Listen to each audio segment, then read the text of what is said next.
Hello everyone, welcome back to my channel. आज की class में हम P53 के बारे में डिस्कस करेंगे, जिसका रोल सेल साइकिल रेगुलेशन में है।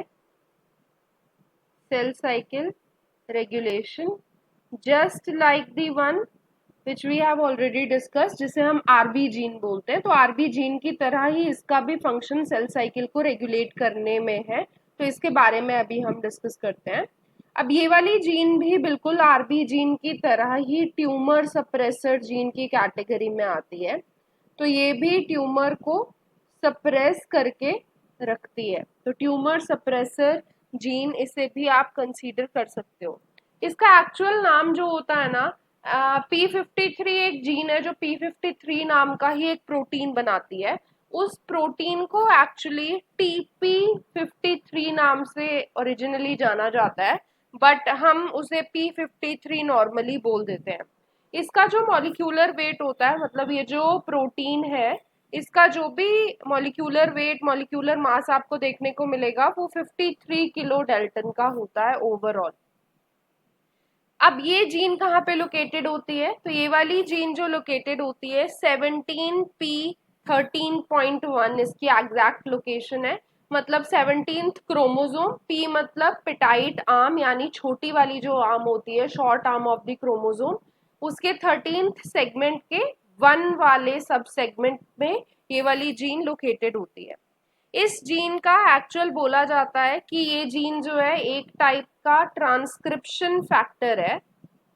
एंड क्योंकि ये ट्रांसक्रिप्शन फैक्टर है, इसीलिए ये दूसरी जीन्स को रेगुलेट करने में हेल्प करती है। तो उनके एक्सप्रेशन को रेगुलेट करेगी। और जो जीन्स जिनके फंक्शन को ये रेगुलेट करती है जनरली होते हैं जो डीएनए रिपेयर में काम करते हैं, सेल ग्रोथ में काम करते हैं, या फिर जिनका रोल एपोप्टोसिस में होता है। तो इन सब फंक्शन के लिए ये वाली जीन जो होती है वो रिस्पॉन्सिबल होती है।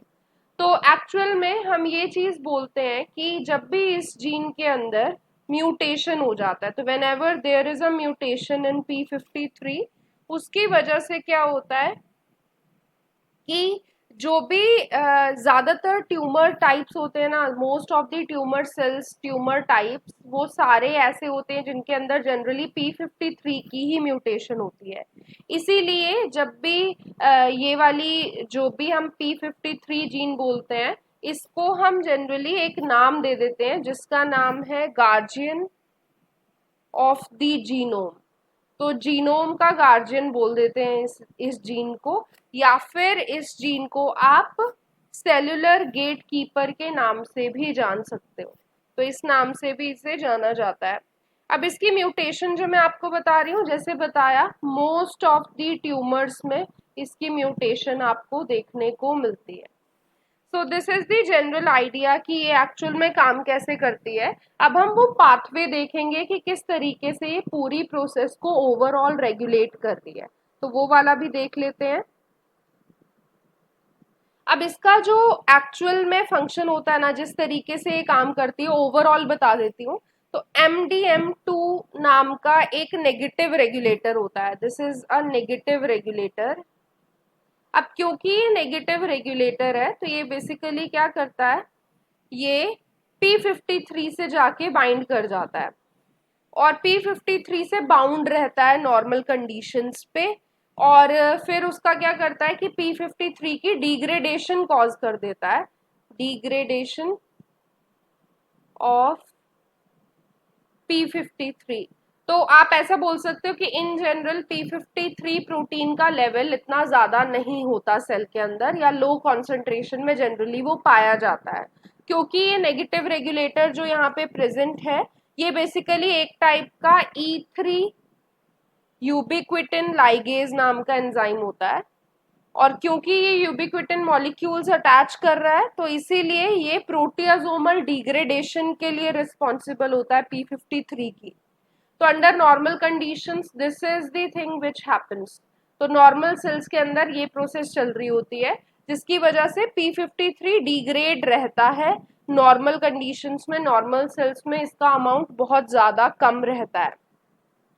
बट क्या होता है कि अगर कोई सा भी सेलुलर स्ट्रेस आता है, किसी भी टाइप का सेल के अंदर स्ट्रेस आता है, ये ज्यादातर स्ट्रेस जो होता है इस टाइप का होता है, जैसे माइटोटिक एपरेटस, स्पिंडल एपरेटस ढंग से काम नहीं कर रहा, या डीएनए एप्लीकेशन ढंग से काम नहीं कर रही है या हो नहीं रही है, या फिर टीलोमियर जो है वो ज्यादा ही शॉर्ट हो गए हैं, डीएनए डैमेज हो गया है। तो इन सारे सेलुलर स्ट्रेस के टाइम पे क्या होता है, P53 फॉस्फोराइलेशन होता है। अब ये जो फॉस्फोराइलेशन प्रोसेस होती है P53 की, इसकी वजह से जो भी P53 हमारे पास है प्रोटीन, इसके ऊपर फॉस्फेट जुड़ जाएगा, और जब इसके ऊपर फॉस्फेट जुड़ जाता होता है, it is not able to bind to the MDM2, यानी नेगेटिव रेगुलेटर से बाइंडिंग यहाँ पे नहीं हो पाती है, जिसकी वजह से ये एक्टिव हो गया, आप बोल सकते हो। और जब ये एक्टिव हो गया यानी फॉस्फोराइलेशन से ये एक्टिवेट हो जाता है, और जब भी ये एक्टिवेट होता है ये कुछ ना कुछ टाइप का रिस्पॉन्स जाके शो करता है।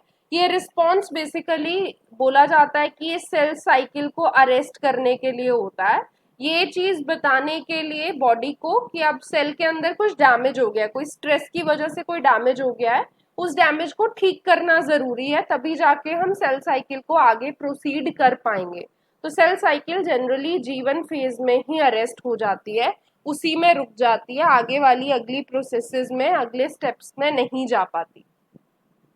अब ओवरऑल ये पूरी जो प्रोसेस हो रही है, मैंने आपको बेसिक आइडिया दिया कि एक्चुअल में हो कैसे रहा है, किस तरीके से इन सारी प्रोटीन्स का, जीन्स का काम होता है।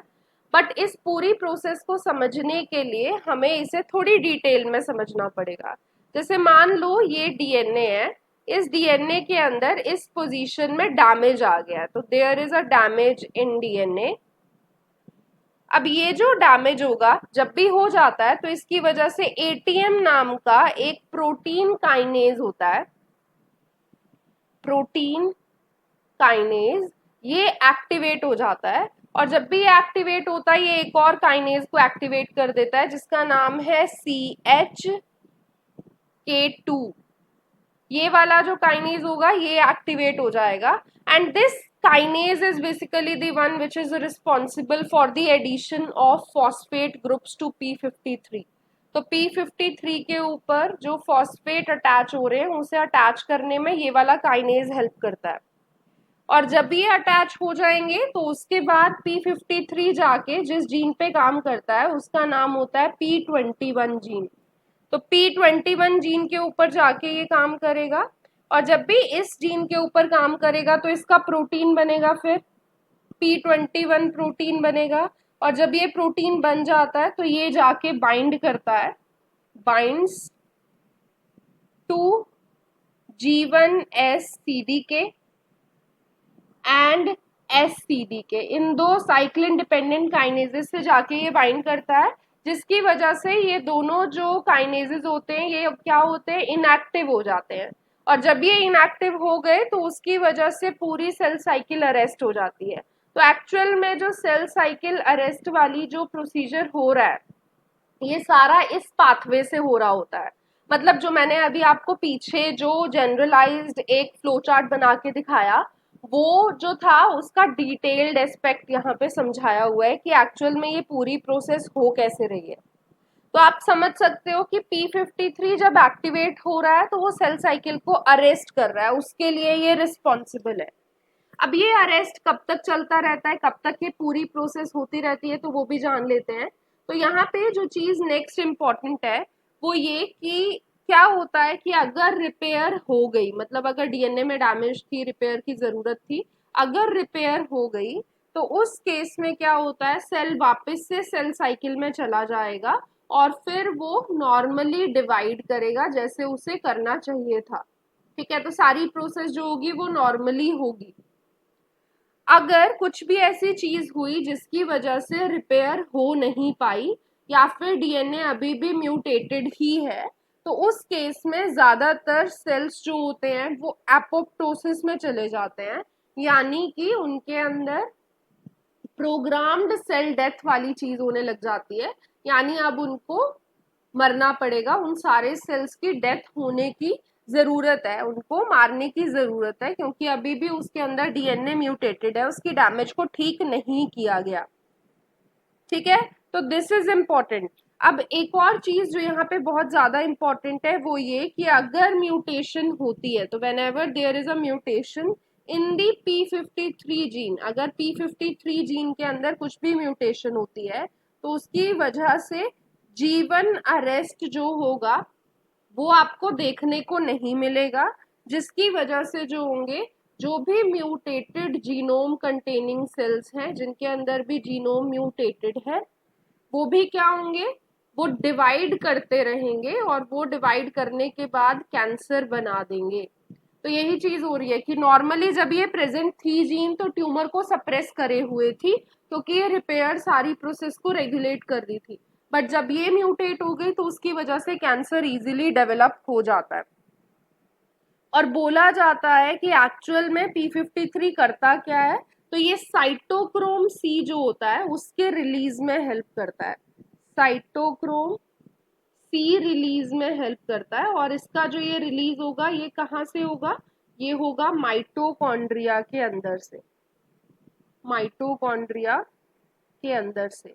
तो इस तरीके से ये पूरी प्रोसेस रेगुलेट होती है। तो P53 का भी फंक्शन आई होप कि आपको अच्छे से समझ आ गया हो। और आरबी जीन का तो हमने ऑलरेडी डिस्कस कर लिया था। अगर आपने आरबी जीन वाली वीडियो नहीं देखी है तो उसका जो लिंक है मैं ऊपर आई बटन में आपको प्रोवाइड कर दूंगी, वहां से जाके आप देख सकते हो। तो मिलते हैं नेक्स्ट क्लास में। Thank you, bye bye.